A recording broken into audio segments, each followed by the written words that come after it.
नमस्कार साथियों, मैं मनोज पवार एक बार फिर से भानी क्लास के इस ऑनलाइन प्लेटफॉर्म पर आपके लिए लेकर के आया हूं फर्स्ट ग्रेड का फर्स्ट पेपर। और उस फर्स्ट पेपर के अंदर एक अच्छा खासा मार्जिन रखने वाला पोर्शन स्कूल मैनेजमेंट से रिलेटेड, जिससे कुल 15 सवाल हमारे प्रथम प्रश्न पत्र में रहेंगे और उसका अंक भार रहेगा 30 अंक का। तो एक बहुत बड़ा रोल रहता है हमारे फर्स्ट पेपर के अंदर इस स्कूल मैनेजमेंट से रिलेटेड। तो सबसे पहला टॉपिक आज मैं आपके सामने लेकर के आया हूं, शैक्षिक प्रबंधन एवं प्रशासन। कोशिश करेंगे कि दो अलग अलग पार्ट में पढ़े ताकि वीडियो ज्यादा लेंथी नहीं हो और टॉपिक भी क्लियरली हमें अच्छे से समझ में आ जाए। इसी प्रयास के साथ में आज का टॉपिक मैं स्टार्ट कर रहा हूं, शैक्षिक प्रबंधन एवं प्रशासन। देखिएगा, पहली चीज तो ये कि शैक्षिक प्रबंधन क्या होता है। शैक्षिक प्रबंधन को साधारण शब्दों में हम समझना चाहे तो देखिए कि शैक्षिक प्रबंधन सीधा सा शब्द है, स्कूल मैनेजमेंट से संबंधित है। स्कूल से संबंधित यानी स्कूल में कुछ निश्चित उद्देश्यों के लिए कुछ कार्य किए जाते हैं और उसके साथ में कई सारे मानवीय और भौतिक संसाधन जुड़ते हैं। तो उन उद्देश्यों और लक्ष्यों की प्राप्ति इस प्रकार से हो कि एक स्कूल से निकलने वाला जो विद्यार्थी है वो एक उन्नत और चरित्रवान नागरिक के रूप में समाज के सामने प्रस्तुत हो। तो ये देश और समाज आशा करता है प्रत्येक विद्यालय स्तर से कि उनका स्कूल मैनेजमेंट इस प्रकार का हो कि वहां से निकलने वाला प्रत्येक विद्यार्थी समाज के लिए, देश के लिए एक सुयोग्य नागरिक के रूप में बाहर आए। तो चलिएगा, इन्हें हम थोड़ा सा तोड़ करके देखते हैं कि शैक्षिक प्रबंधन का अर्थ शाब्दिक रूप में क्या रहेगा। तो शाब्दिक रूप में अर्थ को अगर हमें समझना है तो दोनों मूल अर्थों को अलग अलग निकालना पड़ेगा। पहला है हमारा शिक्षा या शैक्षिक और दूसरा जो शब्द निकल करके आता है वो है प्रबंधन। देखिएगा, शिक्षा या शैक्षिक ये जो शब्द है मूल रूप से संस्कृत भाषा के शिक्ष शब्द से निकल करके आया है और इसका अर्थ होता है सीखना या सिखाना, सीखना या सिखाना। और हम लोग जानते हैं क्योंकि हम लोग जुड़े हुए हैं इसी तरह के सिलेबस पहले भी हम देख चुके हैं। तो साइकोलॉजी के अंदर भी हमने देखा है कि जो सीखना सिखाना जिसको हम कहते हैं अधिगम, ये सतत प्रक्रिया है, जीवन पर्यंत चलने वाली प्रक्रिया है और इस प्रकार के परिवर्तन मनुष्य के व्यवहार में ला देती है जो उसके व्यवहार को सकारात्मकता की ओर ले जाता है। तो शिक्षा क्या है, इस संदर्भ में 2-3 परिभाषाएं अक्सर पूछी जाती है कई तरह के एग्जाम्स के अंदर। एक बेसिक सी परिभाषा जो महात्मा गांधी ने दी है कि शिक्षा क्या है, तो शिक्षा वह है जो प्रत्येक व्यक्ति यानी विद्यार्थी के शारीरिक, मानसिक, बौद्धिक, चारित्रिक, संवेगात्मक यानी कि सर्वांगीण विकास को प्रेरित करती है, वही शिक्षा है। लेकिन यहाँ एक इंपॉर्टेंट डेफिनेशन में लेकर के आया हूँ आपका शिक्षा से संबंधित, वो परिभाषा जो दी है स्वामी विवेकानंद द्वारा दी गई है। स्वामी विवेकानंद क्या कहते हैं शिक्षा के बारे में कि शिक्षा वह साधन है, ठीक है, कीवर्ड पकड़ना है, शिक्षा वह साधन है जिससे व्यक्ति के चरित्र का निर्माण हो, चरित्र का निर्माण, बुद्धि का विकास, बुद्धि का विकास, चरित्र का निर्माण हो, बुद्धि का विकास हो और मस्तिष्क की शक्ति बढ़ती है। मस्तिष्क की शक्ति, मस्तिष्क शक्ति बढ़े यानी कि शिक्षा क्या है जिससे व्यक्ति के चरित्र का निर्माण हो, उसकी बुद्धि का विकास हो, उसके मस्तिष्क की शक्ति बढ़े और मनुष्य अपने पैरों पर खड़ा हो सके, मनुष्य अपने पैरों पर खड़ा हो सके। ये परिभाषा शिक्षा के संदर्भ में दी है स्वामी विवेकानंद द्वारा। स्वामी विवेकानंद ने शिक्षा को बहुत अच्छे शब्दों में यहाँ हमारे सामने उसको स्पष्ट किया है कि शिक्षा क्या है, यानी शिक्षा वह है जो व्यक्ति के अंदर बहुत सारे परिवर्तनों को लाती है। और परिवर्तन कैसे होने चाहिए, सकारात्मक परिवर्तन, यानी शिक्षा के माध्यम से व्यक्ति के चरित्र का विकास होता है, व्यक्ति की बुद्धि का विकास होता है, व्यक्ति के मस्तिष्क की शक्ति बढ़ती है और व्यक्ति अपने पैरों पर यानी कि आत्मनिर्भरता की ओर अग्रसर होता है, वही शिक्षा है स्वामी विवेकानंद के अनुसार। तो देखिएगा, दूसरा जो यहाँ शब्द निकल करके आता है प्रबंधन, जिसका अगर मूल रूप से हम शब्द देखें तो होता है उत्पादन और इसका उपयोग उद्योग और व्यापार में अधिक रूप से प्रयुक्त किया जाता है कि भाई उत्पादन का संबंध तो उद्योग और व्यापार से होगा, लेकिन शिक्षा के क्षेत्र में हम अगर इसको देखते हैं तो इसका अर्थ कुछ और निकल करके आता है प्रबंधन। प्रबंधन करना यानी कि व्यवस्था करना, शाब्दिक अर्थ रहता है व्यवस्था करना,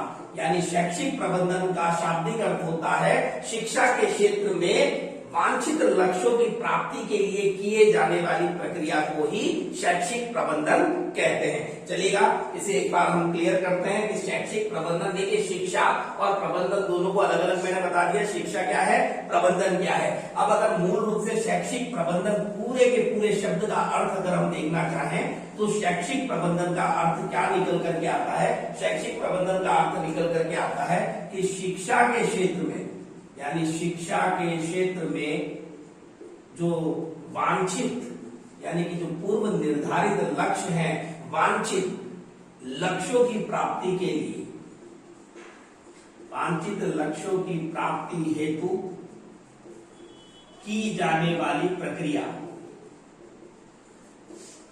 शिक्षा के क्षेत्र में वांछित लक्ष्यों को प्राप्त करने के लिए अपनाई जाने वाली प्रक्रिया को ही शैक्षिक प्रबंधन कहा जाता है। ये हम शैक्षिक प्रबंधन का एक साधारण सा शाब्दिक अर्थ यहाँ निकाल सकते हैं कि शैक्षिक प्रबंधन होता क्या है। अब देखिएगा कुछ परिभाषाएं प्रबंधन से संबंध में निकल करके आती है और आगे चल करके कुछ परिभाषा शैक्षिक प्रबंधन की एग्जाम के दृष्टिकोण से महत्वपूर्ण रहेगी। उन्हीं परिभाषाओं की चर्चा करूंगा, सिर्फ कीवर्ड के साथ में पूरी परिभाषा रखने की आवश्यकता नहीं है। सबसे पहली परिभाषा जो प्रबंधन की दी है वो दी है विलियम लुईक ने। विलियम लुईक क्या कहते हैं देख लीजिएगा, समझिएगा एक बार इनकी परिभाषा को। यह कहते हैं कि प्रबंधन क्या है, प्रबंधन में दो चीजें जुड़ती हैं, एक तो मानवीय संसाधन जुड़ते हैं और एक भौतिक संसाधन जुड़ते हैं। तो मानवीय और भौतिक संसाधनों का प्रभावपूर्ण तरीके से अगर उपयोग किया जाता है तो उसे ही हम प्रबंधन कहते हैं। मानवीय संसाधन भी है और भौतिक संसाधन भी है, लेकिन जब तक उनका उपयोग प्रभावपूर्ण तरीके से नहीं होगा उसे हम एक उचित प्रबंधन की परिभाषा नहीं दे सकते। तो विलियम लुईक कहते हैं मानवीय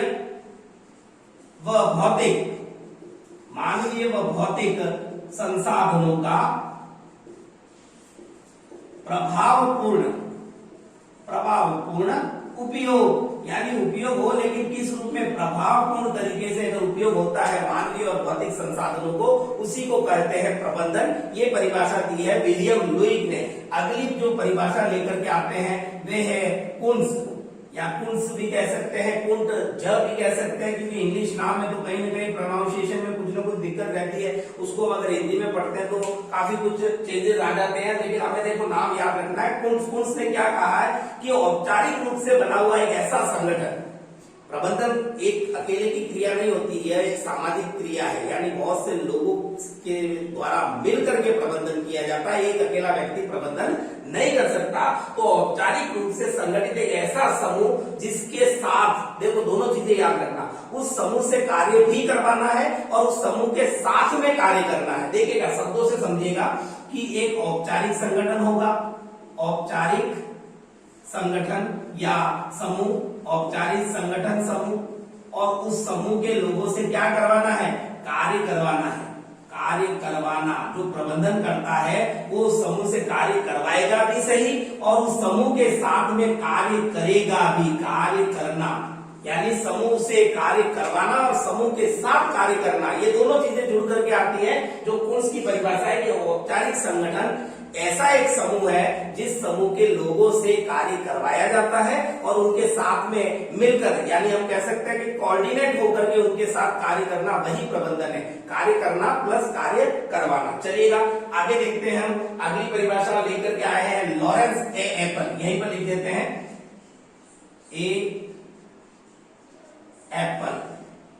लॉरेंस ए एप्पल। इन्होंने क्या परिभाषा दी है, लॉरेंस ए एप्पल ने, इन्होंने कहा है कि प्रबंधन व्यक्तियों का, यानी कि व्यक्तियों से जुड़ी हुई एक प्रक्रिया माना है उन्होंने। वहां पर मानवीय संसाधनों को अधिक महत्व दिया है भौतिक संसाधनों की तुलना में। तो उन्होंने कहा है कि प्रबंधन एक ऐसी क्रिया है जिसमें व्यक्तियों का विकास होता है। यानी प्रबंधन क्या है, व्यक्तियों का विकास, व्यक्तियों का विकास, न कि वस्तुओं का। ठीक है ना, व्यक्तियों का विकास न कि वस्तुओं का निर्देशन, क्योंकि मैं पहले क्लियर कर चुका हूं प्रबंधन में दोनों चीजें जुड़ती हैं। प्रबंधन के अंदर मानवीय संसाधन भी है और प्रबंधन के अंदर हमारे भौतिक संसाधन भी है। दोनों सामूहिक रूप से कार्य करते हैं तभी कोई प्रबंधन प्रभावी रूप से कार्य करता है।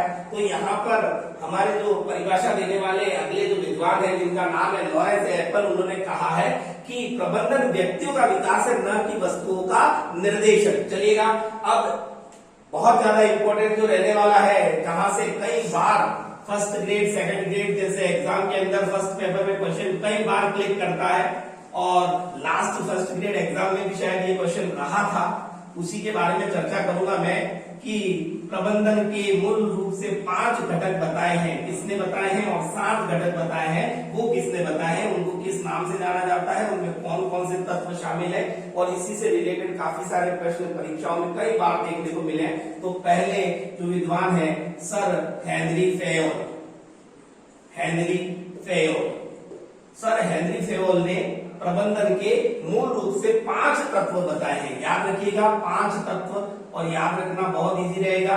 POCCC, ये इनके द्वारा बताए गए 5 तत्व हैं। और उसके बाद में जो अगले में लेकर के आऊंगा लूथर गुलिक, उनके द्वारा भी दिए गए 5 और 2 उन्होंने और जोड़ दिए, यानी 7 तत्व बता दिए। तो दोनों को साथ में क्लियर कर देते हैं। यहाँ पर है लूथर गुलिक, लूथर गुलिक ने 7 तत्व दिए हैं प्रबंधन के, और उसको हम किस नाम से जानते हैं? उसको जानते हैं हम POSD, पोस्ट कॉर्ब, CORB, पोस्ट कॉर्ब। देखिएगा, अब यहाँ पर एक एक शब्द को हिंदी और इंग्लिश दोनों में क्लियर करते हुए चलेंगे।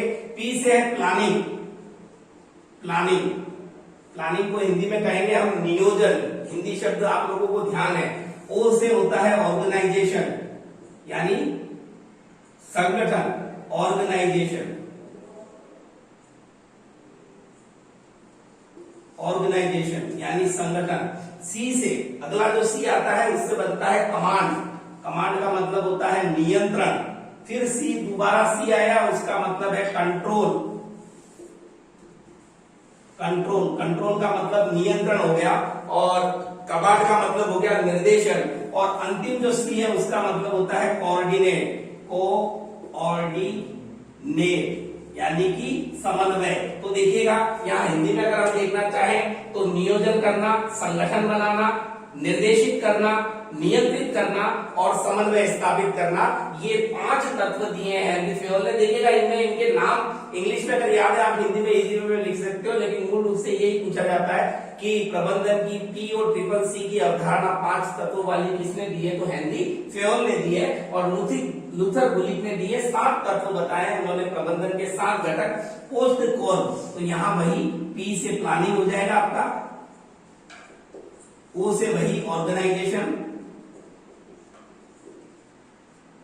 फिर यहां देखिए S, एक नई चीज आ जाती है, इस S से कहते हैं स्टाफिंग। स्टाफिंग का मतलब होता है नियुक्ति करना, कर्मचारियों को नियुक्त करना। फिर आता है आपका D से हो जाता है डायरेक्शन, वही निर्देशन, डायरेक्शन। और उसके बाद में देखिएगा POCD, यहाँ पर कुछ शब्द बदल करके जरूर आ रहे हैं लेकिन अर्थ वही निकल करके आ रहा है। फिर आएगा आपका C से वही कोऑर्डिनेट यानी समन्वय, कोऑर्डिनेट, कोऑर्डिनेट। उसके बाद में आता है आपका O से वापस वही चीज जो पहले हमने देख ली थी कोऑर्डिनेट के बाद में, सॉरी, ऑर्गेनाइजेशन हो गया है, पोस्ट कॉर्ब हो गया है, R रिपोर्टिंग, रिपोर्टिंग, और रिपोर्टिंग के बाद में आपका आ जाता है B से बजटिंग। चलिएगा, तो यहां पर देखेंगे हम पोस्ट कॉर्ब, प्लानिंग, ऑर्गेनाइजेशन, स्टाफिंग, उसके बाद में है आपका डायरेक्शन, कोऑर्डिनेट और रिपोर्टिंग और बजटिंग। इस प्रकार से यहाँ पर कुल 7 तत्व निकल करके आते हैं, और 7 तत्व देने वाले हैं लूथर गुलिक, और 5 तत्व दिए हैं आपके हेनरी फेयोल ने। तो इस प्रकार से यहाँ पर 5 और 7 तत्व, प्रबंधन के 5 तत्व किसने दिए हैं? हेनरी फेयोल ने। 7 तत्व किसने दिए हैं? लूथर गुलिक ने। यही इंपॉर्टेंट रहेगा, और पोस्ट कॉर्ब कई बार पूछा गया है, कई तरह के एग्जाम में इसको पूछते हैं कि पोस्ट कॉर्ब की अवधारणा किसने दी है? तो लूथर गुलिक ने। इससे ज्यादा हमें गहराई में जाने की आवश्यकता नहीं है। चलिएगा, आगे हम बात करेंगे परिभाषाओं की। शैक्षिक प्रबंधन, देखिए मैंने प्रबंधन की परिभाषा आपको बता दी। शिक्षा की महत्वपूर्ण दो परिभाषाएं थी, एक को ओरली देख लिया आपने, महात्मा गांधी ने जो परिभाषा दी है कि मनुष्य का सर्वांगीण विकास करे वही शिक्षा है, और फिर मैंने बता दी थी स्वामी विवेकानंद की कि शिक्षा वह साधन है जो व्यक्ति के चरित्र का निर्माण करती है, बुद्धि का विकास करती है, साथ ही साथ मनुष्य को अपने पैरों पर खड़ा होना सिखाती है, वही शिक्षा है। तो यहाँ प्रबंधन के बाद में हम देखेंगे मूल रूप से शैक्षिक प्रबंधन की परिभाषाएं। तो सबसे पहले देखिएगा हेनरी फेयोल। हेनरी फेयोल ने शैक्षिक प्रबंधन की क्या परिभाषा दी? प्रबंधन की हो गई, शिक्षा की हो गई। अब शैक्षिक प्रबंधन को सामूहिक रूप से अगर देखते हैं तो परिभाषा निकल करके आती है हेनरी फेयोल और लूथर गुलिक, इन दोनों की ही परिभाषा हमको देखनी है। तो देखिएगा उसने जो POCCC दिया है उन्हीं से एक एक शब्द को अगर निकालते रहेंगे तो हमारी परिभाषा हमारे सामने आ जाएगी। जैसे कि अनुमान लगाना, पूर्व अनुमान लगाना, ये परिभाषा का शब्द देखो, कीवर्ड पकड़ना है पूर्व अनुमान। अनुमान पहले ही लगाया जाता है किसी भी कार्य को करने से पहले। उसके बाद में योजना बनाना, प्लानिंग आ गया यहाँ पर। फिर उसके बाद में आ गया ऑर्गेनाइजेशन यानी संगठन बनाना, और संगठन बनाने के बाद में उस संगठन को हमें क्या करना है? निर्देशित करना है, निर्देशित करना, और निर्देशित करने के बाद में उनके बीच में कोऑर्डिनेट करना है यानी समन्वय स्थापित करना है, और अंत में नियंत्रण। ये सारे फैक्ट जुड़ जाते हैं और यही बन जाती है परिभाषा किसकी?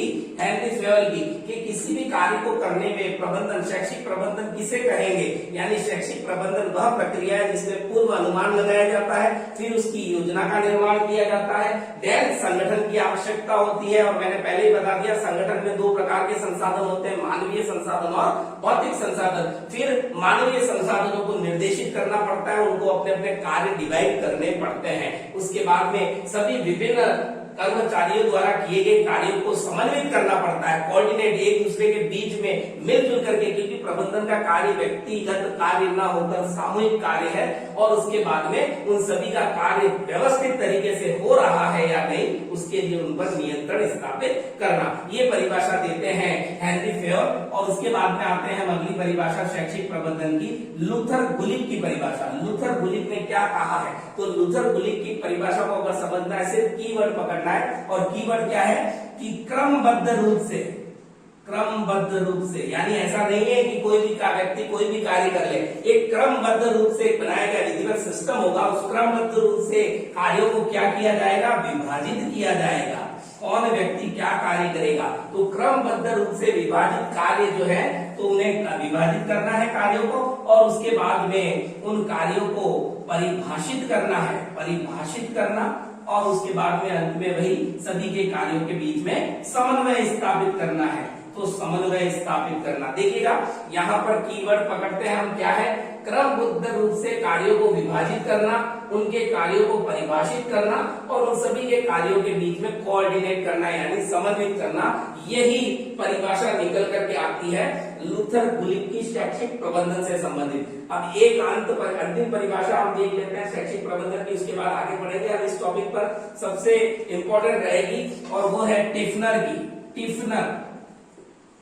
टिफनर एक विद्वान है जिन्होंने क्या परिभाषा दी? बहुत ही अच्छी सी परिभाषा है, बहुत ही शॉर्ट और बिल्कुल सिंपल ही तरीके से समझ लेंगे कि श्रम का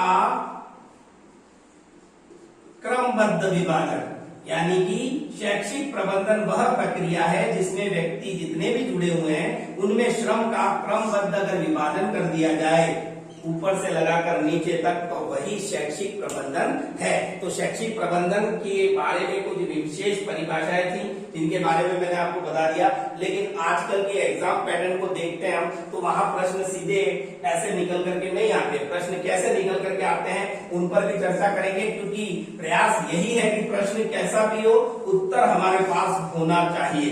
देखिएगा यहाँ फंसाते हैं कथन में, तथ्यों में 4-5 कथन दे करके निम्न कथनों पर विचार कीजिए, क्या सही है क्या गलत है, कौन सा गलत है उसे पहचानिए।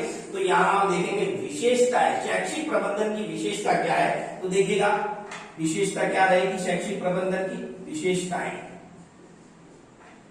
शॉर्ट में लिखूंगा, आप समझिएगा उसको कि शैक्षिक प्रबंधन एक अमूर्त क्रिया है। अमूर्त क्रिया, अमूर्त क्या होता है आप जानते हैं?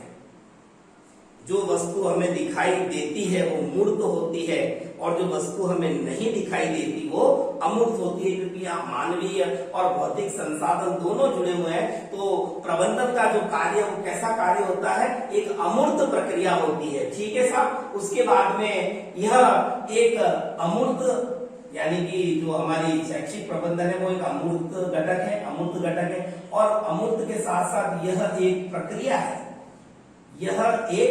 है।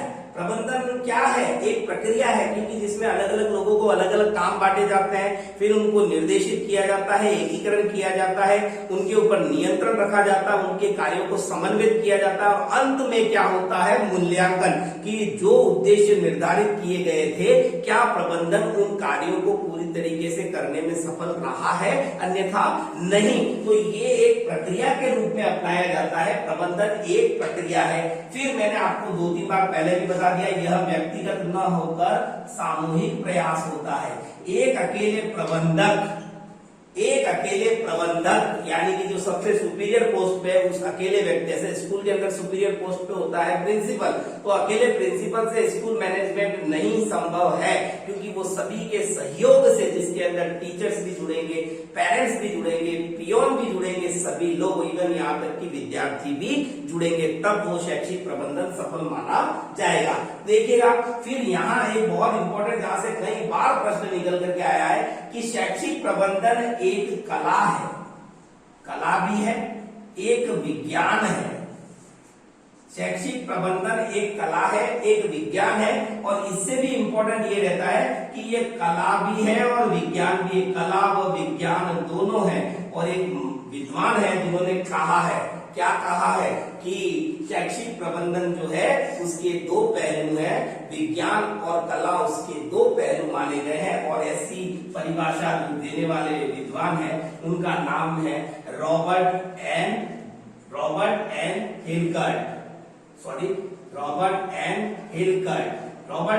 हिलकर्ट ने क्या कहा है कि शैक्षिक प्रबंधन कला व विज्ञान दोनों है। तो यहाँ पर एग्जामिनर फंसा सकता है इस तरीके से प्रश्न देकर।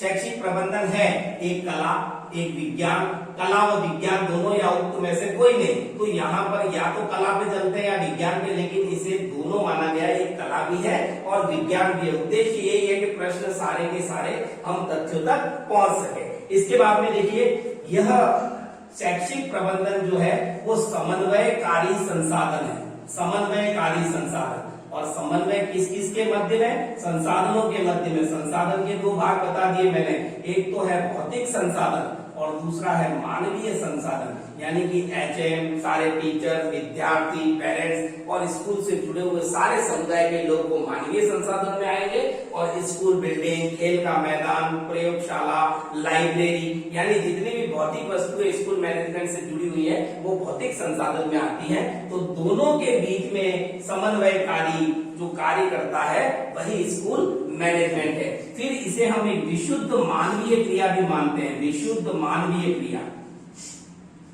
यानी मैनेजमेंट का कार्य मैंने पहले ही बता दिया था एक परिभाषा में। जो परिभाषा किसने दी थी, टिफनर ने, जो परिभाषा किसने दी थी मैंने पहले क्लियर किया था ना, कि ये जो प्रबंधन है ये व्यक्तियों का विकास है, न कि वस्तु का निर्देशन। लॉरेंस ए एप्पल ने ये परिभाषा दी थी। तो ये परिभाषा यहाँ सटीक रूप से बैठती है कि विशुद्ध मानवीय क्रिया इसे माना गया है। इसके बाद में देखिएगा कि शैक्षिक प्रबंधन के लिए कुछ उद्देश्यों को पूर्व में निर्धारित किया जाता है। उद्देश्य पहले से निर्धारित है, तो पूर्व निर्धारित जो उद्देश्य है उनकी उद्देश्यों की प्राप्ति के लिए की जाने वाली क्रिया, प्राप्ति के लिए। तो शैक्षिक प्रबंधन पूर्व में निर्धारित उद्देश्यों की प्राप्ति के लिए की जाने वाली एक मानवीय विशुद्ध प्रक्रिया है और उसके द्वारा इन उद्देश्यों की प्राप्ति की जाती है। चलिएगा आगे और देखते हैं हम और कौन कौन सी विशेषताएं मानी जाती हैं, क्योंकि यहाँ से प्रश्न आने की पूरी संभावना रहती है। चलिएगा आगे कौन सी विशेषता और निकल करके आती है कि प्रबंधन जो है वो नेतृत्वकारी व सामाजिक गुणों का विकास करती है। शैक्षिक प्रबंधन वह प्रक्रिया है जो उससे जुड़े हुए सभी मानवीय संसाधनों में नेतृत्वकारी व सामाजिक जो गुण है उनका विकास करती है, ऐसी प्रक्रिया है जो सामाजिकता का विकास करती है। और इसकी आवश्यकता संगठन के सभी स्तरों पर होती है। शैक्षिक प्रबंधन की आवश्यकता सभी स्तरों पर, जैसे मैं अगले वीडियो के अंदर लेकर के आऊंगा, राष्ट्रीय स्तर पर भी शैक्षिक प्रबंधन के लिए संस्थाएं बनी हुई हैं, राज्य स्तर पर भी शैक्षिक प्रबंधन की संस्थाएं बनी हुई हैं और स्थानीय स्तर पर भी शैक्षिक प्रबंधन की संस्थाएं बनी हुई है। यानी सभी स्तर पर, संगठन के सभी स्तरों पर इस शैक्षिक प्रबंधन की नितांत आवश्यकता होती है। चलेगा, तो ये कुछ विशेषताओं की चर्चा मैंने कर ली। अब देखेंगे हम शैक्षिक प्रबंधन के उद्देश्य क्या क्या है। अगर एक शब्द में समझना चाहें तो वो भी मैं बताऊंगा, और साथ ही साथ के एग्जाम के दृष्टिकोण से कहां कहां हम उलझ सकते हैं उन सारे पॉइंट्स पर भी मैं चर्चा विस्तार से करूंगा कि शैक्षिक प्रबंधन के उद्देश्य क्या क्या है। शैक्षिक प्रबंधन के उद्देश्य देखिएगा, शैक्षिक प्रबंधन के विशेषताएं तो मैंने आपको बता दी, इन शॉर्ट ही लिखी है। उसके बाद में इसके उद्देश्य की अगर हम चर्चा करें तो उद्देश्य क्या है, शिक्षा में कुछ उद्देश्य, लक्ष्यों को निर्धारित किया जाता है। उद्देश्य, मूल उद्देश्य पूछे अगर कि शैक्षिक प्रबंधन का मूल उद्देश्य क्या है, तो शिक्षा क्यों, शिक्षा के लिए क्या होता है, कुछ लक्ष्य निर्धारित होते हैं, शिक्षा से जुड़े हुए कुछ लक्ष्य होते हैं, तो उन लक्ष्यों को प्रभावी ढंग से प्राप्त करना। तो यहां सीधे से बात कर लेंगे, शैक्षिक प्रबंधन का मुख्य उद्देश्य लक्ष्यों को सिर्फ प्राप्त नहीं करना, लक्ष्यों को प्रभावी ढंग से प्राप्त करना, वही एक उन्नत शैक्षिक प्रबंधन माना गया है, जिसमें शिक्षा से जुड़े हुए लक्ष्यों को प्रभावी ढंग से प्राप्त किया जाता है। वही शैक्षिक प्रबंधन का मूल उद्देश्य होता है। और इस लक्ष्य को प्राप्त करने के लिए कौन कौन से उद्देश्य और निर्धारित, देखो ये तो लक्ष्य है, उद्देश्य है लक्ष्यों को प्रभावी ढंग से प्राप्त करना, लेकिन इनमें बहुत से उद्देश्य जोड़ने पड़ेंगे, जैसे कि छात्रों के लिए अनुकूल वातावरण। जब छात्रों को अनुकूल वातावरण मिलेगा तभी तो वो शैक्षिक लक्ष्यों की प्राप्ति में सहायक बनेंगे ना। तो छात्रों के लिए अनुकूल वातावरण तैयार करना। फिर समन्वय, वही बात बार बार निकल करके आ रही है, समन्वय किस किस के बीच में, भौतिक व मानवीय संसाधनों के मध्य समन्वय, कोऑर्डिनेशन दोनों के बीच में, तभी तो काम प्रभावी रूप से और निश्चित रूप से अच्छा रिजल्ट देने वाला होगा। उसके बाद में और क्या चीज होगी, कर्मचारी बहुत से जुड़े हुए होते हैं, कर्मचारी, तो उन कर्मचारियों में क्या करना है हमें, प्रेम व सद्भावना का विकास, प्रेम व सद्भावना, आपस में एक दूसरे के प्रति प्रेम और सद्भावना। देखिएगा, कोई भी मैनेजमेंट तभी सफल होता है जब उससे जुड़े हुए सभी लोग एक दूसरे को कॉपरेट करें और एक दूसरे के साथ में प्रेम पूर्ण या किसी न किसी रिलेशन से जुड़े रहते हैं। चलिएगा, उसके बाद में आगे बात करेंगे टाइम मैनेजमेंट, समय का सदुपयोग। एक सही और अच्छा शैक्षिक प्रबंधन उसे माना जाएगा जिसमें टाइम की, देखिए शिक्षा से जुड़े हुए जो लक्ष्य या उद्देश्य निर्धारित होते हैं, निश्चित टाइम में सिलेबस पूरा करना, ये भी अपने आप में एक बहुत बड़ा चैलेंज होता है। तो टाइम इज मस्ट, टाइम सबसे महत्वपूर्ण होता है शिक्षण व्यवस्था के अंदर। तो समय का सदुपयोग करना, ये भी एक अच्छे शैक्षिक प्रबंधन का गुण माना गया है। मानवीय व भौतिक संसाधनों के मध्य समन्वय स्थापित करना। तो इस प्रकार से मैंने यहाँ आपको क्लियर करने का प्रयास किया है कि शैक्षणिक प्रबंधन के कौन कौन से उद्देश्य होते हैं। चलिएगा, अब बात करूंगा मैं, वैसे मुझे बताने की शायद आवश्यकता नहीं है, ओरली मैं बता देता हूँ कि मानवीय संसाधन में कौन कौन होंगे, क्योंकि हम जिस स्तर पे तैयारी कर रहे हैं हमें ये सारी चीजें तो वैसे ही पता है, लेकिन ओरली बता देता हूँ कि मानवीय संसाधन स्कूल मैनेजमेंट में कौन कौन होगा। तो प्रिंसिपल, सभी टीचर्स, इवन यहाँ तक कि पीटीआई, लाइब्रेरियन, जो भी स्कूल मैनेजमेंट से जुड़े हुए कर्मचारी, वो सभी, पीओन भी उसमें शामिल हो गए। फिर सारे के सारे विद्यार्थी, विद्यार्थियों के पेरेंट्स भी उसमें शामिल हो गए, और विद्यालय प्रशासन से जुड़े हुए जो समुदाय लोग हैं, जैसे वहां का कोई जनप्रतिनिधि हो गया जो स्कूल मैनेजमेंट में सपोर्ट करता है, तो वो भी मानवीय संसाधन में शामिल होगा। और भौतिक संसाधन में स्कूल से जुड़ी हुई सारी की सारी फिजिकल जो भी इंफ्रास्ट्रक्चर जुड़े हुए, स्कूल बिल्डिंग हो गया, प्लेग्राउंड हो गया, लेबोरेटरीज हो गई, लाइब्रेरीज हो गई, यानी जितनी भी चीजें हैं भौतिक रूप में जो मौजूद हैं, वो सब भौतिक संसाधन में शामिल हो जाती हैं। चलिएगा, अब एक व्यक्ति का और नाम यहाँ निकल करके आता है और प्रश्न पूछा जाता है, जे हार्टले। जे हार्टले, और इन्होंने जो अपने शैक्षिक प्रबंधन की घटक बताए हैं या तत्व बताए हैं उसको हम थोड़ा आईसीटी से समझते हैं, यानी इंफॉर्मेशन टेक्नोलॉजी, जैसे कंप्यूटर से रिलेटेड जो उसका प्रोसेस होता है या उसकी जो कार्य प्रणाली होती है वैसा ही इन्होंने कहा है। 3 तत्व बताए हैं, अदा, फिर प्रोसेस और प्रदा। अभी अदा प्रदा अगर समझ में नहीं आता है तो हम इसको लिखेंगे इनपुट, प्रोसेस और आउटपुट। देखिएगा, एक टीचर द्वारा विद्यार्थी को शिक्षण करवाया जाता है, इनपुट है।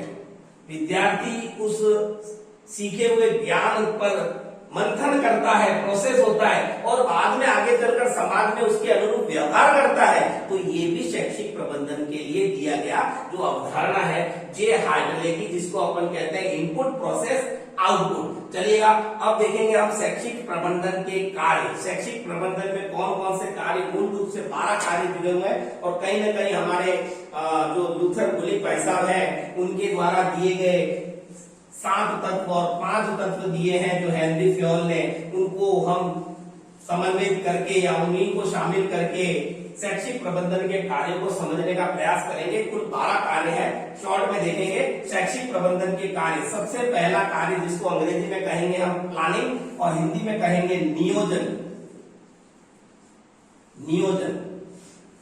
नियोजन क्या होता है वो देखिएगा। नियोजन का मतलब होता है योजना बनाना। किसी भी कार्य को करने से पहले योजना बनाई जाती है, और योजना बनाने से पहले किया जाता है मानसिक चिंतन किया जाता है। किसी भी समस्या या किसी भी कार्य को लेकर के चिंतन किया जाता है, और चिंतन किन विषय पर, कि कब, क्या, कहां और कैसे कार्य करवाना है। इन सभी के बारे में योजना बनाना, वही है आपका नियोजन या प्लानिंग। नियोजन या प्लानिंग ये शैक्षिक प्रबंधन का सर्वप्रमुख या सर्वप्रथम कार्य। सबसे पहले कौन सा कार्य किया जाता है तो वो किया जाता है नियोजन यानी प्लानिंग,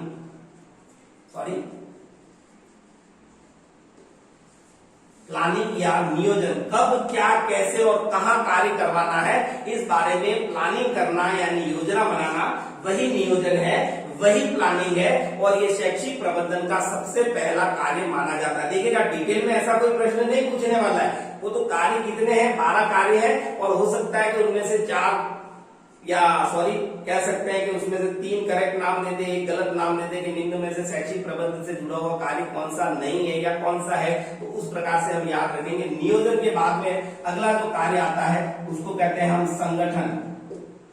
देखिएगा, मैंने पहले क्लियर कर दिया था कि शैक्षिक प्रबंधन एक ऐसा कार्य है जिसमें एक व्यक्ति का कार्य नहीं होता है, बल्कि सिर्फ व्यक्तियों का भी कार्य नहीं होता है। ये कार्य होता है मानवीय और भौतिक संसाधनों के समन्वय से। तो संगठन की आवश्यकता होती है। तो हमने प्लानिंग कर ली, नियोजन कर लिया, तो एक सफल नियोजन के लिए संगठन की आवश्यकता होती है। और संगठन कैसा, वही मैंने आपको पहले बता दिया, मानवीय प्लस भौतिक, मानवीय व भौतिक संसाधनों का जो संगठन बनता है कि हमें क्या कार्य करना है, कैसे कार्य करना है, कहाँ कार्य करना है और कब कार्य करना है, तो उनके लिए क्या क्या चीजें लगेंगी, मानवीय संसाधन क्या लगेंगे और भौतिक संसाधन क्या लगेंगे, उन सबका एक ग्रुपिंग करना, एक ऑर्गेनाइजेशन बनाना, एक संगठन बनाना, वो दूसरी स्टेज रहेगी। तीसरा है निर्देशन, जिसको अपन कह सकते हैं डायरेक्शन। निर्देशन में मतलब क्या करना है, निर्देशन 3 रूप से किया जाता है। देखिए, सबसे पहले आदेश या निर्देश देना, किसको क्या करना है ये आदेश देना। दूसरा, वो कार्य सही तरीके से हो रहा है कि नहीं हो रहा है, अगर नहीं हो रहा है तो सही कार्य करने का तरीका सिखाना, उसी को कहते हैं प्रशिक्षण। देखिएगा, मैंने आपको यहाँ क्लियर करने का प्रयास किया। निर्देशन, तो निर्देशन किस प्रकार से किया जाता है, सबसे पहले आदेशित करना है, निर्देश देना कि भाई आपको ये काम करना है, ये काम ऐसे करना है, ठीक है ना। उसके बाद में अगर वो कार्य सही तरीके से नहीं हो रहा है तो उस कार्य को सही तरीके से करना सिखाना, उसको अपन साधारण शब्दों में कह सकते हैं प्रशिक्षण देना। और प्रशिक्षण के बाद में होता है कि जो मैंने बताया था वो कार्य उसने सही तरीके से किया है या नहीं, कहाँ कमी रह गई, कहाँ सुधार की आवश्यकता है, किए गए कार्य की जांच यानी कि मूल्यांकन। तो मानवीय संसाधनों द्वारा किए गए कार्य को करवाने के लिए निर्देशन में 3 स्टेप लिए जाते हैं: आदेश या निर्देश देना, प्रशिक्षण देना और अंत में किए गए कार्य का मूल्यांकन करना। चलिएगा आगे बात करता हूं चौथा, नियुक्ति करना।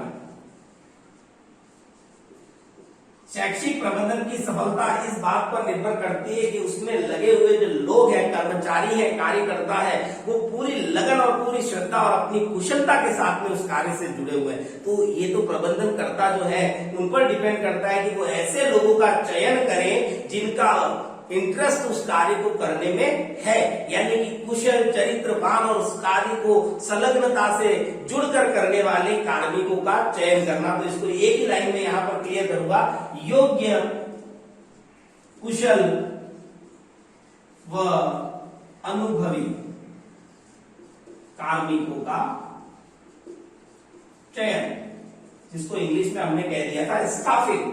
नियुक्ति करने को इंग्लिश में हमने कह दिया था स्टाफिंग। ऐसे लोगों का चयन करना जो कुशल है, योग्य है, अनुभवी है और उस कार्य को करने में इंटरेस्ट भी रखते हैं। ऐसा नहीं है कि जोर जबरदस्ती से, तो वो फिर प्रबंधन बिगड़ जाएगा। चलिएगा आगे बात करेंगे पांचवा, समन्वय, कोऑर्डिनेट। समन्वय किस किस के बीच में, देखिएगा, क्योंकि हमें एक सामूहिक लक्ष्य की प्राप्ति करनी है। सामूहिक लक्ष्य, शैक्षिक प्रबंधन किसी एक लक्ष्य के लिए, किसी एक व्यक्ति के लिए नहीं किया जाता है कि स्कूल के प्रिंसिपल के लिए कोई कार्य कर रहे हैं या किसी पर्टिकुलर एक बच्चे के लिए कार्य कर रहे हैं। वो एक सामूहिक लक्ष्य, पूरे स्कूल मैनेजमेंट से जुड़ा हुआ एक लक्ष्य निर्धारित किया जाता है कि हमें साथ ये काम करना है। तो हर व्यक्ति को उसके अकॉर्डिंग जिम्मेदारी सौंपी जाती है और जब इतने सारे लोग मिलकर के एक सामूहिक लक्ष्य के लिए कार्य कर रहे हैं तो उन सभी के बीच में समन्वय स्थापित करना भी नितांत आवश्यक है। तो विभिन्न कार्यों के बीच एकता स्थापित करना, तो सामूहिक लक्ष्यों के लिए विभिन्न, क्योंकि इस लक्ष्य की प्राप्ति के लिए विभिन्न व्यक्ति विभिन्न कार्य करेंगे, तो विभिन्न व्यक्ति के विभिन्न कार्यों में समन्वय स्थापित करना, सभी कार्यों में प्रत्येक व्यक्ति के कार्यों को समन्वयित करना, वही तो कोऑर्डिनेट करने के बराबर है। चलिएगा छठा रहेगा नियंत्रण। नियंत्रण, कंट्रोल। देखिएगा नियंत्रण के अंदर क्या चीज का ध्यान करना है। यहाँ पर तो नियुक्ति करने से पहले निर्देशन अलग चीज है, नियंत्रण अलग चीज है। यहाँ पर तो आदेश दिया है, प्रशिक्षण करवाया है, मूल्यांकन किया है, लेकिन नियंत्रण में क्या करना है कि हमने जो प्लानिंग की थी लक्ष्य की प्राप्ति के लिए, उसके अकॉर्डिंग कार्य हो रहा है या नहीं, उसको नियंत्रित करना। तो निर्धारित लक्ष्य प्राप्ति के लिए कार्य पूर्व में निर्धारित योजना के अनुसार हो रहा है या नहीं, इस चीज को ही नियंत्रित किया जाता है कि भाई कौन व्यक्ति जो है वो सही तरीके से कार्य नहीं कर रहा है, यानी हमारा सामूहिक जो लक्ष्य उसको हम निर्धारित पहले ही कर चुके हैं और योजना बना करके कार्य कर रहे हैं, तो वो कार्य उस योजना के अनुरूप हो रहा है या नहीं हो रहा है, इसी को कहते हैं नियंत्रण। अभी देखिएगा सबसे इंपॉर्टेंट काम निकल करके आएगा यहाँ पर, यही मैं बता देता हूं मैं आपको, अभिप्रेरणा। देखिएगा अभिप्रेरणा साहिबों के अंदर बहुत अच्छी चीज टॉपिक के अकॉर्डिंग मानी जाती है। अभिप्रेरणा, मोटिवेशन, एक होता है सेल्फ मोटिवेशन, और काफी सारे ऐसे बढ़िया बढ़िया टीचर अपने बीच में होते हैं जिनके थ्रू हम पढ़ते हैं। तो अभिप्रेरणा, तो देखिएगा अभिप्रेरणा के लिए ये कहा जाता है कि अधिगम के लिए सुनहरी सड़क मानी गई है। अधिगम के लिए, सीखने के लिए अभिप्रेरणा का बहुत अधिक महत्व है। तो यहाँ प्रबंधन के अंदर अभिप्रेरणा क्या कार्य करती है, तो देखिएगा अभिप्रेरणा कार्यकर्ताओं के मन में कार्य को करने के लिए रुचि पैदा करती है। जब उस प्रबंधन से जुड़े हुए जो कार्मिक हैं, उन कार्मिकों के मन में क्या पैदा करती है, कार्मिकों में रुचि, कार्य के प्रति रुचि। और एक होता है स्वेच्छा से कार्य करना, स्वेच्छा से कार्य। अभिप्रेरणा द्वारा कार्मिकों के मन में कार्य के प्रति रुचि पैदा की जाती है और साथ ही साथ कार्मिकों में स्वेच्छा से कार्य करने की भावना का विकास किया जाता है, क्योंकि कार्य तभी सफल होगा जब उसको करने वाले लोग उस कार्य को स्वेच्छा से करते हैं। मजबूरी में थोपे हुए कार्य में रिजल्ट अच्छे से आना उसकी कोई गारंटी नहीं रहती है। और देखिएगा यहीं पर क्लियर कर दूं, अभिप्रेरणा को कहा जाता है हृदय। हार्ट ऑफ मैनेजमेंट, यानी कि प्रबंधन का हृदय किसे कहा जाता है? तो अभिप्रेरणा को। जितनी अच्छी अभिप्रेरणा उतना अच्छा प्रबंधन। चलिएगा अब बात करेंगे हम एकीकरण की। ये 7 पॉइंट हो गया था, अब यहाँ 8वां एकीकरण।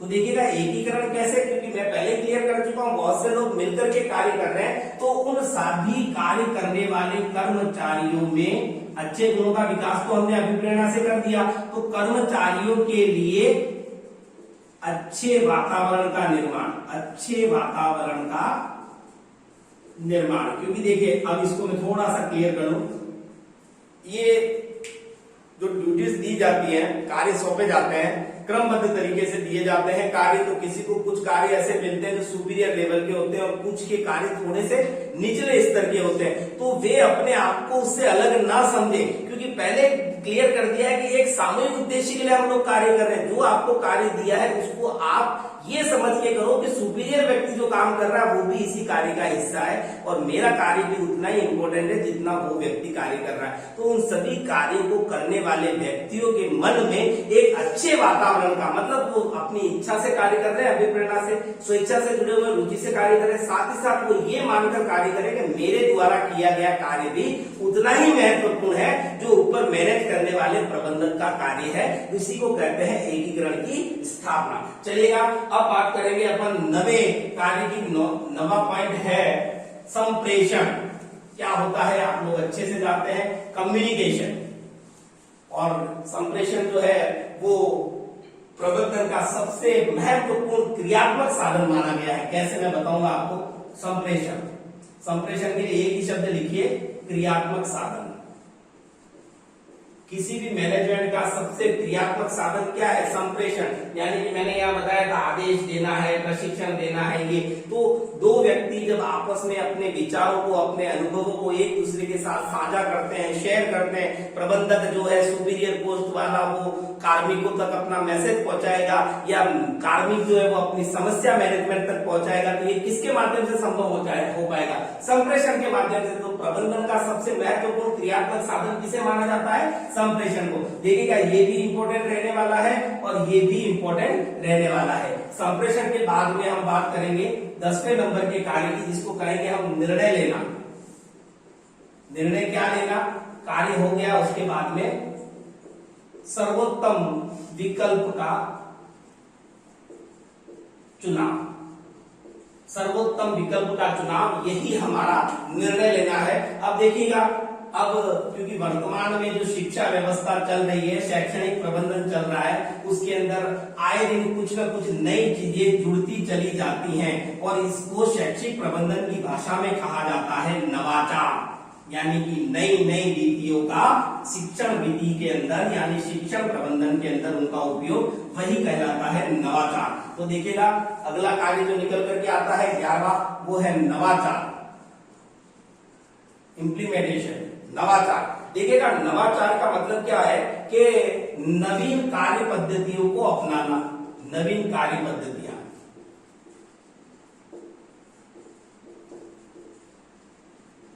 नई नई कार्य पद्धति को अपनाना। क्यों अपनाना जरूरी है? क्योंकि अगर हमारा द्वारा किया गया शैक्षिक प्रबंधन है, उसको अगर हमें प्रगतिशील बनाए रखना है, देखो रूढ़िवादिता से जुड़े रहेंगे तो ये चीज प्राप्त नहीं होगी, प्रगति प्राप्त नहीं होगी। और वर्तमान समय में अगर आपके द्वारा किए गए कार्य को प्रगतिशील बनाए रखना है, प्रगति की ओर उन्मुख करना है, तो आपको नवाचार उसमें जोड़ने ही पड़ेंगे। पुराने और घिसे पीटे सिस्टम से चलते रहेंगे तो वो नवीनता नहीं आएगी, और नवीनता नहीं आएगी तो प्रगतिवादी विचार यानी प्रगतिशीलता भी प्राप्त नहीं होगी। और अंतिम जो कार्य रहेगा वो रहेगा मूल्यांकन।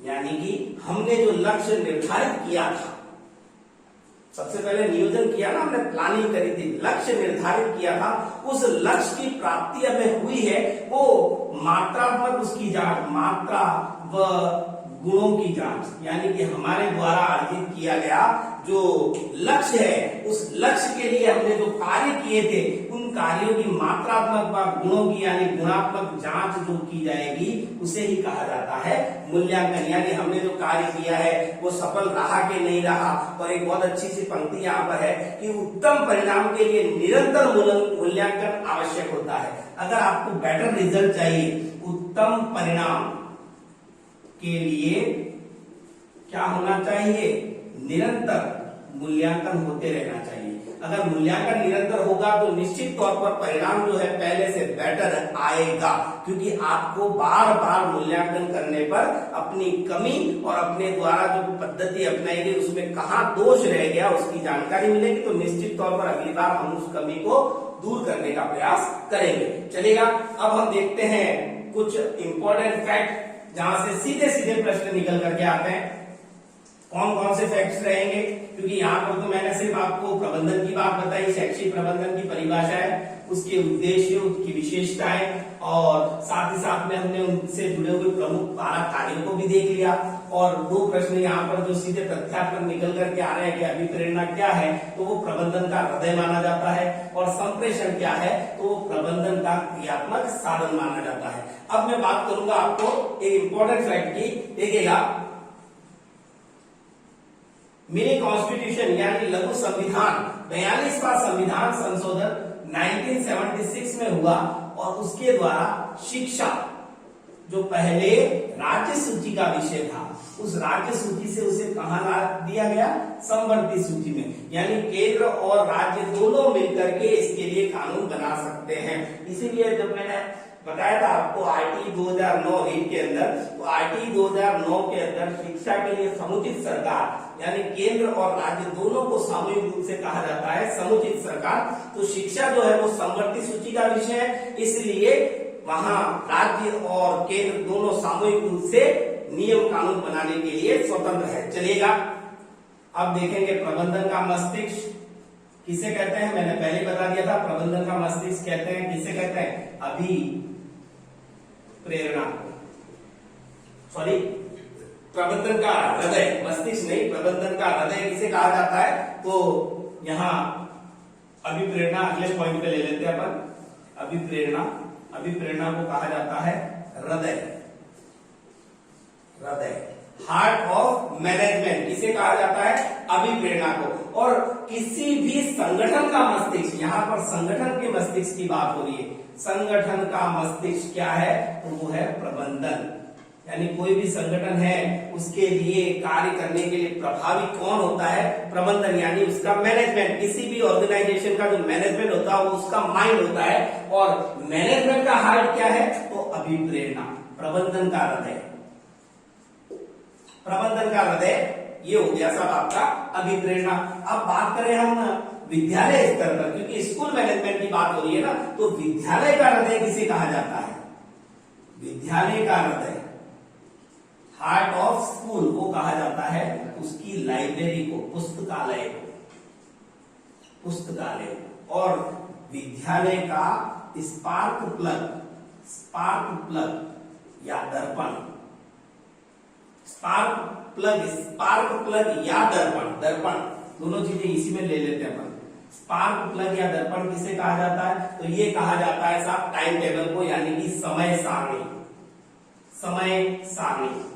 समय विभाग चक्र भी कह सकते हैं, टाइम टेबल भी कह सकते हैं। तो उसे स्पार्क प्लग या दर्पण कहा जाता है। और अगर प्रबंधन में, ये जैसे मैंने देखा ना प्रबंधन, इसमें अगर सबसे महत्वपूर्ण कार्य कौन सा माना जाता है, महत्वपूर्ण दायित्व किसको कहते हैं? तो नेतृत्व को। नेतृत्व यानी कि जो प्रबंधक होता है, देखिए प्रबंधन ये है प्रबंधक यानी प्रबंधन को हैंडल, यानी कि जो उसमें सबसे सुपीरियर रहता है वो कहलाता है प्रबंधक। तो प्रबंधक का कार्य जो है वो प्रबंधन के अंदर सबसे सुपीरियर माना जाता है। देखिए शैक्षिक प्रबंधन की अवधारणा कहां से आई? शैक्षिक प्रबंधन की अवधारणा विश्व में कहां से आई? तो वो आई है साहब आपकी यूएसए से।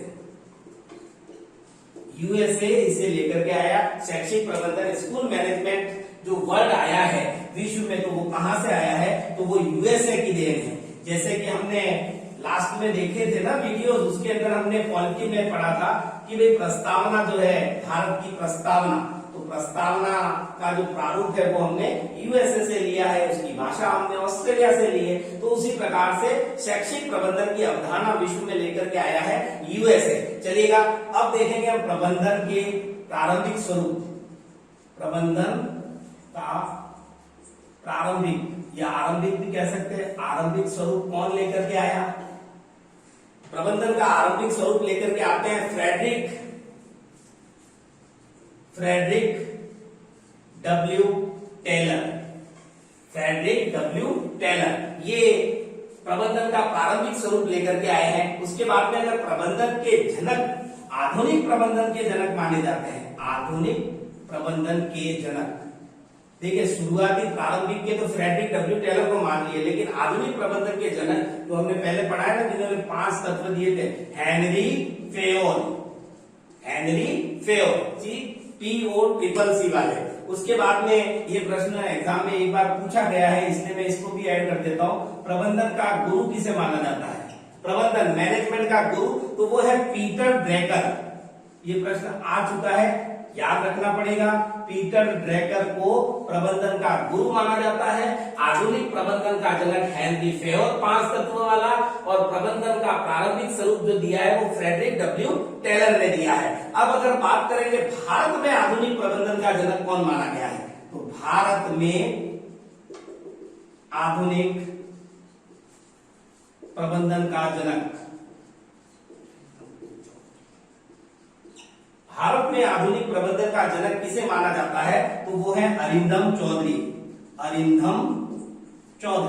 मैनेजमेंट से जुड़ी हुई शख्सियत है ये।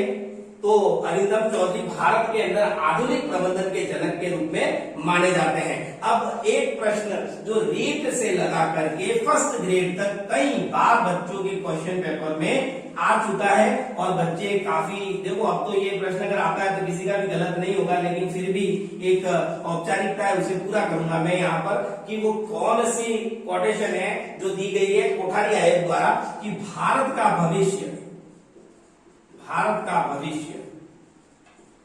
उसकी कक्षाओं में निर्मित होता है। कक्षाओं में, यानी कि इन्होंने शिक्षा को महत्व दिया है, विद्यार्थी को महत्व दिया है। तो ये किसने कहा है? ये कहा है साहब आपके कोठारी आयोग ने। कोठारी आयोग का वक्तव्य है कि भारत का भविष्य उसकी कक्षा में निर्मित होता है। अब 2 चीजें और मैं आपके साथ शेयर करना चाहूंगा। अगर भारत के अंदर आधुनिक शिक्षा का जनक अगर किसी भारतीय को माना जाता है तो वो है राजा राममोहन राय। राजा राममोहन राय आधुनिक शिक्षा का भारतीय जनक, यानी आधुनिक और बुनियादी शिक्षा, आधुनिक के साथ बुनियादी या बेसिक शिक्षा की बात करते हैं तो महात्मा गांधी आ जाते हैं।